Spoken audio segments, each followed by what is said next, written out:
to be. I'm trying to tell you something that I already said.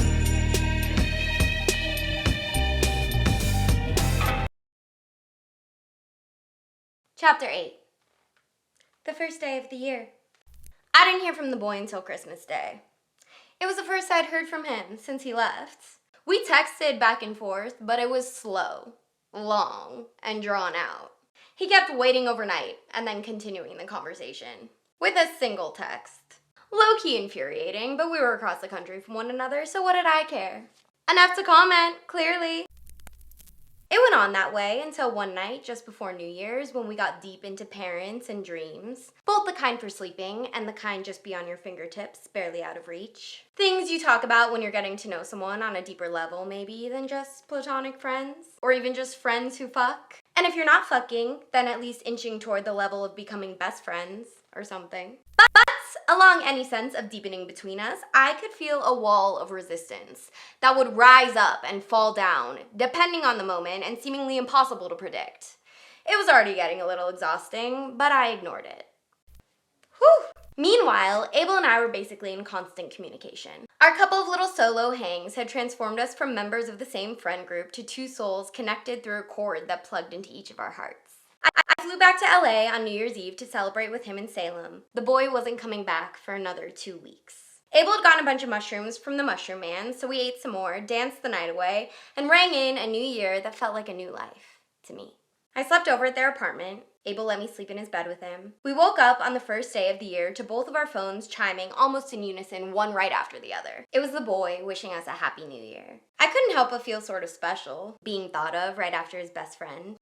Now, if you're thinking that it's strange that I was getting so close with the boy's closest friend, I hear you, I guess, but it was just happening naturally between us. And I know this may not be the most popular opinion, but I don't really know how to subscribe to all those human norms about friends and exes and significant others' friends and shit. Ask anyone who knows me, I'm bad at it. I mean, you can already see here through my friendship with Abel, who's not only the best friend of the boy who I'm fucking, but also my friend Lil's ex-boyfriend. And I'm not gonna lie, sometimes it makes shit weird. But as I said at the top, you're either privy to every last drop of my being or you're out, like a light. And the gauge of where you fall on that spectrum, or I suppose it's more like a switch, is based purely on our connection, aka how I feel in my body when you're around. If you light me up, I trust it. If you weigh me down through a sinking in my stomach or a heaviness in my chest, it's gonna have to be a no.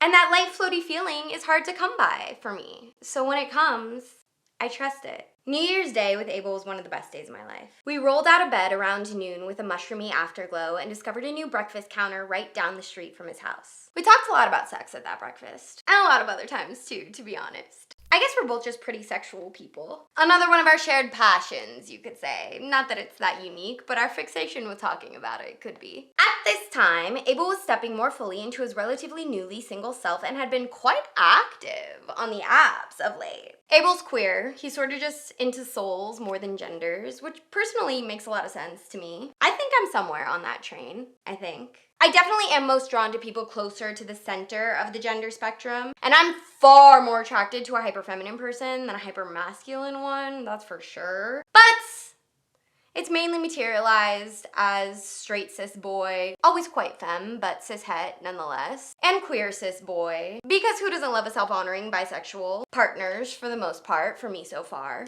Haven't ventured that far beyond kissing with anyone else, but I'm very open, though admittedly a little scared of the femmes and the non-conforming folk. But I think it not yet having happened has something to do with the fact that I never really make the first move. And societally, I think a lot of other women and gender-expansive people, especially those gendered as girls in childhood, can tend to be the same way, judging from my experience, at least.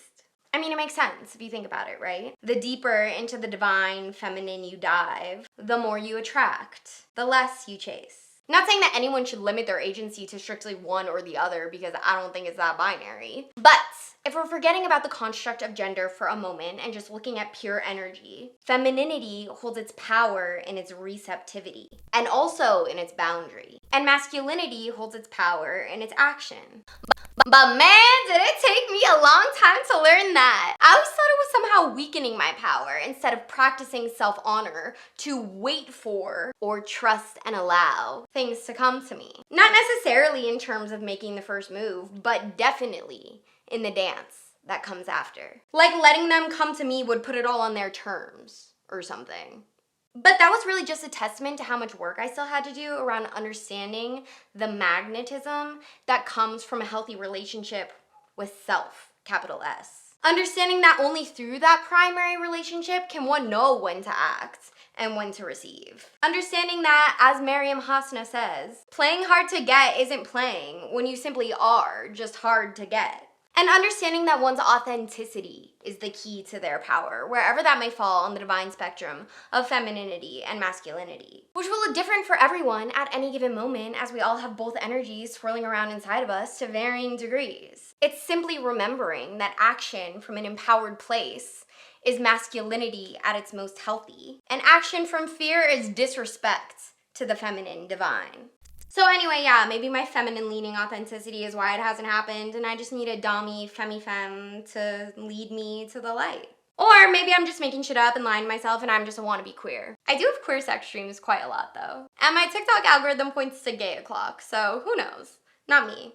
Yet. Pansexual should be the default sexuality. You can decide if you're gay or straight or whatever from there. What a happier, less conformed place this would be. Anyway, I was thinking about the sex with the boys sucked so bad. I didn't tell this to Abel straight up, but I did tell him that I wanted to vow to try to be less controlling in bed in honor of the new year. You see, when things go even a little awry in my life, I love to blame myself. Favorite pastime. On the one hand, it could be seen as self-deprecation, but it's also a little narcissistic, no?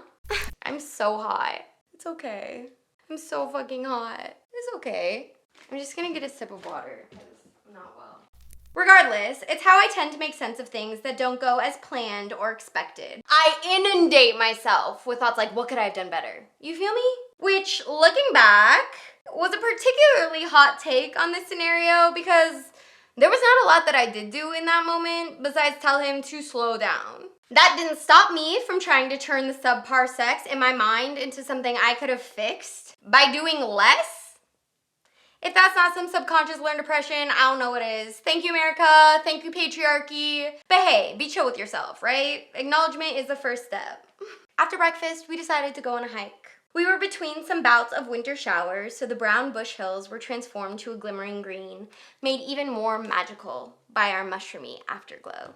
It was a stunning day. Cool and sunny, the way LA winters do so well. The sun reflecting off the leaves to make the whole world sparkle. We decided to be super LA and follow up our hike with a late afternoon yoga. It was one of those chill yogas where you stretch and flow a little at the top and then just lay there in poses that open your soul for the whole second half. The room was shaped like a triangle with the top tip cut off by a window that faced the west. As the sun set on the first day of the year, its last moments glistened through the pale pink curtains that were drawn over the window, sealing our perfect day with a little pink goodnight kiss. And then we went back to Abel's to meet up with the boy he'd started seeing while I was gone for Christmas. Avery. Avery was tall, in physical presence, but also in emotion.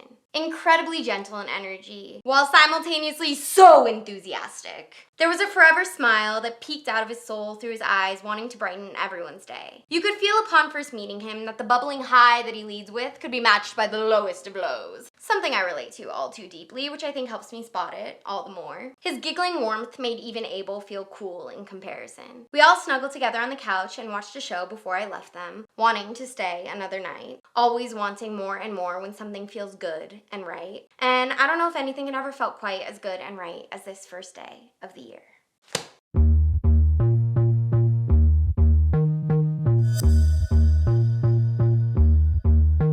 When I said it out loud, it wasn't as strong as it was in my head. I tried not to think about it, so it came back louder.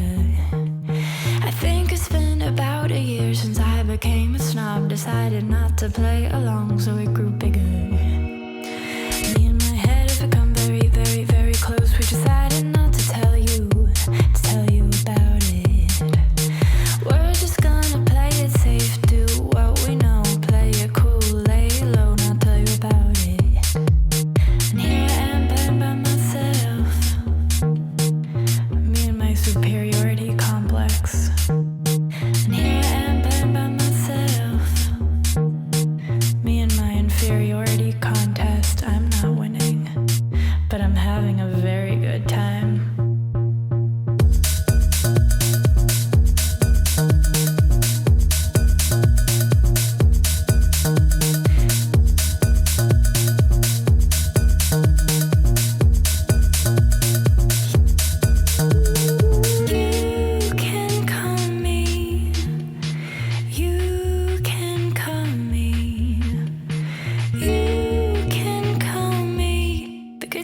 When I said it out loud, it didn't sound as good. I couldn't be as proud of my original thought. I'm not trying to whisper what should be bought, but I can't imagine being out of control. I knocked off the top of my head and when I'm